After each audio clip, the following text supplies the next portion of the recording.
আইসিসির বারবার অনুরোধও টলাতে পারল না বাংলাদেশ ক্রিকেট বোর্ড বিসিবিকে। আসন্ন টি-20 বিশ্বকাপে ভারতে খেলতে না যাওয়ার সিদ্ধান্তে অনড় বিসিবি।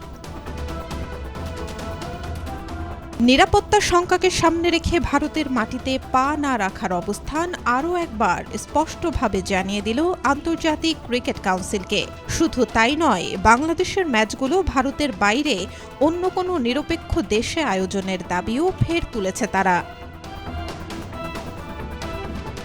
মঙ্গলবার বিসিবি ও আইসিসির মধ্যে ভিডিও কনফারেন্স অনুষ্ঠিত হয়। সভায় বিসিবির পক্ষে উপস্থিত ছিলেন সভাপতি আমিনুল ইসলাম, সহসভাপতি মোহাম্মদ সাখাওয়াত হোসেন ও ফারুক আহমেদ, ক্রিকেট পরিচালনা কমিটির চেয়ারম্যান নাজমুল আবেদিন এবং প্রধান নির্বাহী কর্মকর্তা নিজামুদ্দিন চৌধুরী।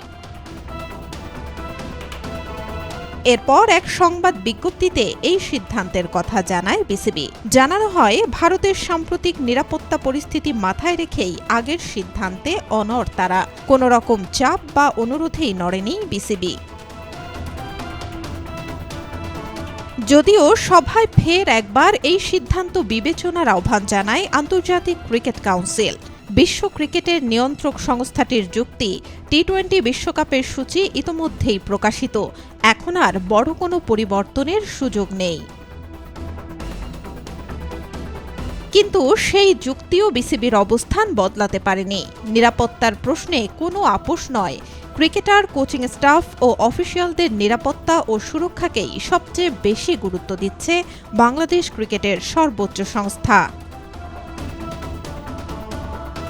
এমন পরিস্থিতির সৃষ্টি হয় বাংলাদেশের তারকা পেসার মুস্তাফিজুর রহমানকে ঘিরে। সুপারস্টার শাহরুখ খানের মালিকানাধীন IPL franchise Kolkata night Riders থেকে মুস্তাফিজকে বাদ দেওয়ার সিদ্ধান্ত নেয়। জানা যায়, নিরাপত্তা ও সামগ্রিক পরিস্থিতি বিবেচনায় এই সিদ্ধান্ত নেওয়া হয়। এই ঘটনা বাংলাদেশ ক্রিকেট বোর্ডের মধ্যে নতুন করে উদ্বেগ সৃষ্টি করে।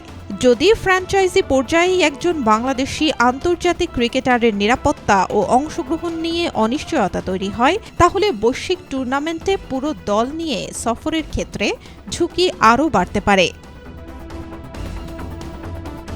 তবে আইসিসি ও বিসিবি আলোচনার মাধ্যমে এই সংকটের সমাধান খুঁজতে রাজি হয়েছে।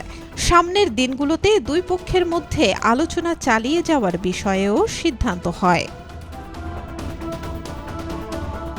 Desk report, B news 24।